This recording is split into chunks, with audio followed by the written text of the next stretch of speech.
Welcome back to The Critique. Today we are analyzing a television interview featuring MK Tali Gotliv discussing a preliminary bill regarding prayer arrangements at the Western Wall and the authority of the Chief Rabbinate. Let's get right into the first point. Let's dive right in. The argument relies heavily on a comparative analogy regarding religious respect, but the specific example chosen undermines the logical stability of the claim. Yeah, this is a very clear issue right from the start of the transcript. She uses a pretty visceral image to make her point about the demand for mixed-gender prayer at the site. Right. She asks, effectively, if she filed a petition to enter a mosque with her shoes on, would the court even hear it? Exactly. And she's using this to highlight what she sees as a double standard. But the weakness here is that this constitutes a classic false equivalent, and that totally weakens the legal argument she's trying to. Because entering a mosque with shoes is a universal prohibition in Islam. It is. It's a desecration of the physical space by everyone in that faith,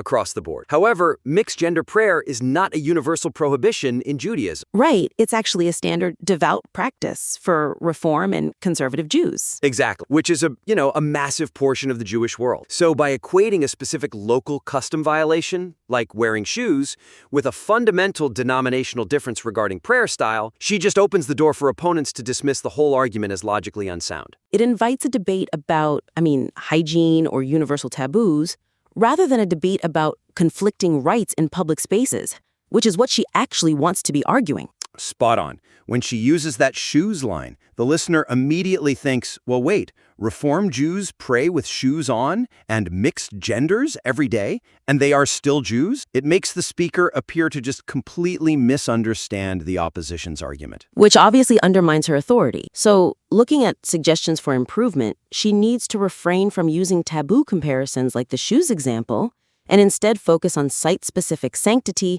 and the established status quo. Yeah, we need concrete examples here. Instead of the mosque comparison, she should ask something like, would the court intervene to change the liturgy in a Catholic church to suit a Protestant visitor? Oh, that is a much stronger analogy. Right? Because it accepts that the Protestant visitor is a Christian, just as the Reformed petitioner is a Jew. But it argues that the institution, the church, or in this case, the wall, has a set operating procedure that cannot just be rewritten by a guest. It shifts the debate from, is the visitor doing something dirty, to is the visitor asking the institution to change its identity?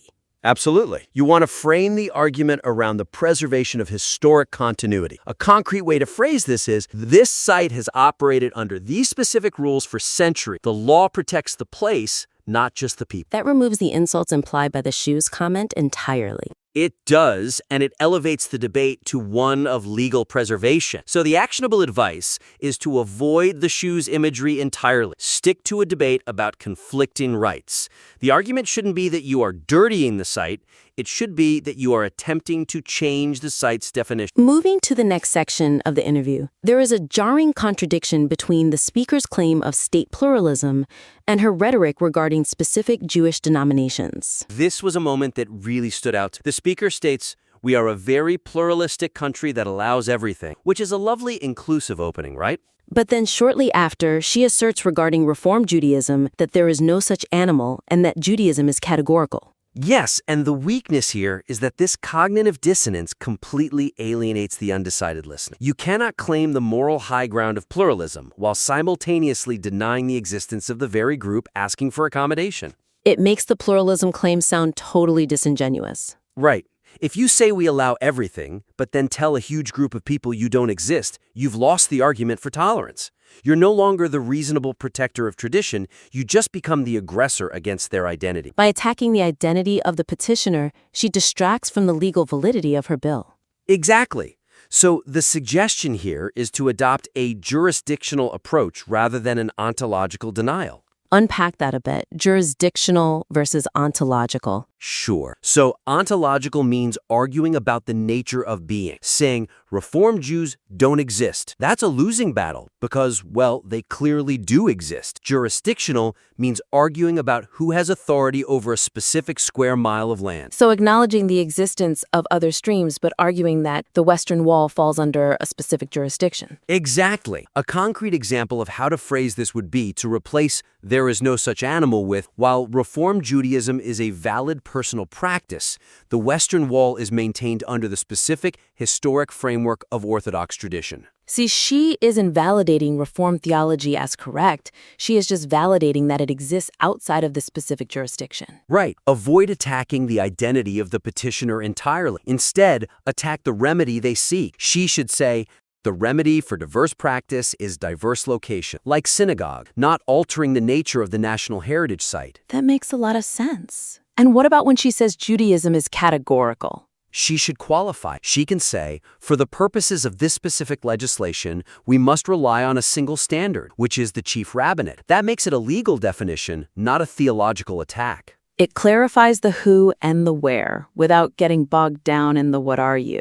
It elevates the discourse significantly. Let's move to the third major point, which gets into the mechanics of the bill itself. The drafting versus principle issue. Yes, the handling of the text's legal ambiguity regarding the Temple Mount weakens the speaker's authority as a legislator. This is a massive risk in persuasive rhetoric. The weakness is that she explicitly admits there is a problem with the wording regarding the Temple Mount. She notes that following the rabbinate's ruling might inadvertently criminalize ascending the Mount. Which is highly controversial for her base. Highly. And she brushes this off by saying, it's just a preliminary reading. We will fix it in committee. She actually says, I promise you. Admitting the text is flawed while demanding support for it creates a major competence gap. It really does. It asks the audience to trust her intent over the written word. And in a highly charged political environment, asking for blind trust is a huge weakness. It suggests the bill was rushed or that the legislator doesn't fully grasp the consequences of her own proposal. If the text says X, but she says she means Y, the text usually wins in court. The public knows that.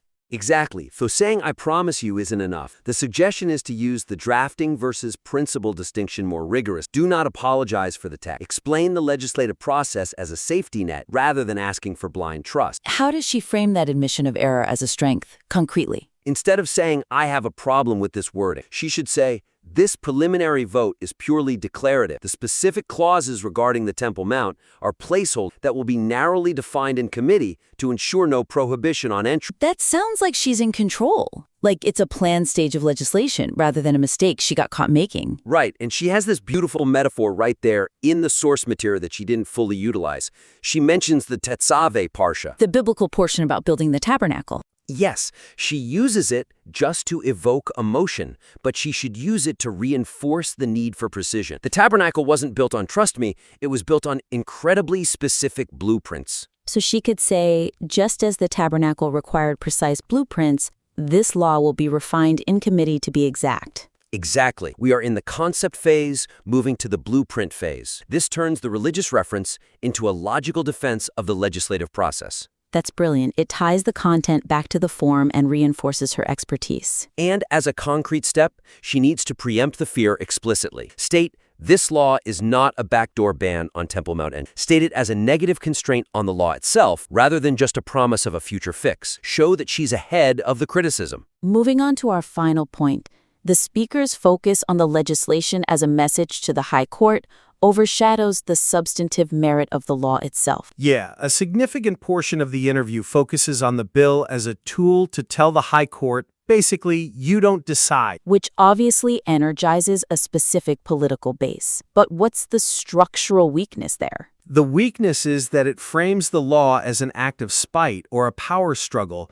rather than an act of preservation. It makes the protection of the Western Wall seem secondary to the political battle against the judiciary. It implies that if the court weren't involved, maybe she wouldn't care as much about the law. Right. It makes the wall feel like a pawn in a turf war. We are showing the court who is boss is not a governing stance, it's a combat stance. While effective for a rally, in a reasoned interview, it suggests that the law might not stand on its own merit. So the suggestion is to frame the message to the court as a restoration of democracy rather than a turf war. Yes, she needs to reframe it as a service to the court. Courts interpret laws. If the law is vague, the court has to guess. Oh, I see. So she should argue that we are defining the law so the court doesn't have to guess the intent of the nation. Exactly. A concrete example is shifting the phrasing from Bagatz doesn't decide to the people decide through their representatives. It's a subtle shift, but the people decide is affirmative and democratic, whereas Bagatz doesn't decide is just negative and defensive. Absolutely. And she can tie this into the status quo argument effectively, too. Focus on the preservation aspect. She should say, this law does not change reality. It codifies what has always been. We are preventing judicial activism from erasing history. Rather than, we are showing the court who is boss. Right. The focus must remain on the preservation of the site, with the court being merely the mechanism of confusion that this law fixes. Don't make the court the protagonist of the story. The protagonist is the Western Wall. The court is just a confused bystander that needs clear instructions from the legislature. Perfectly put. When you treat them as a bureaucratic entity that needs clear instructions, you assert your own sovereignty as a legislator much more effectively. This has been a really thorough deep dive into the rhetoric of this interview. Let's do a quick recap. First, we addressed the comparative analogies. We suggested replacing the weak taboo argument about shoes in a mosque with a site-specific sanctity argument, using the church liturgy example. Right. It's much harder to rebut because it avoids false equivalence. Then we looked at the contradiction regarding pluralism.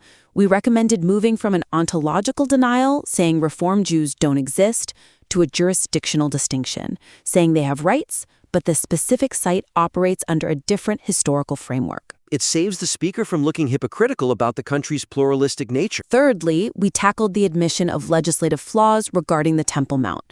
We advised against the trust me, I'll fix it approach. Instead, use the drafting versus principle distinction. Use that blueprints of the tabernacle metaphor to show that precision is an inherent part of the committee process, not a panicked afterthought. And finally, the strategic function of the bill. We suggested moving from a narrative of spite against the High Court to a narrative of democratic clarity. Don't fight the court, guide the court, by codifying the will of the people. These are all very actionable steps that elevate the interview from a political rant to a truly grounded, persuasive legal argument. By tightening these logical loops, the argument becomes significantly more difficult for any opponent to dismantle. To the listener who submitted this material, you have a very clear voice and a strong command of your audience's emotional triggers. Our actionable advice to you is to trust the logic of your position enough that you don't need to rely on taboo imagery or attacks on identity. Your argument for the status quo is your absolute strongest asset. Lean into the legal history, not the culture, and don't be afraid to be precise.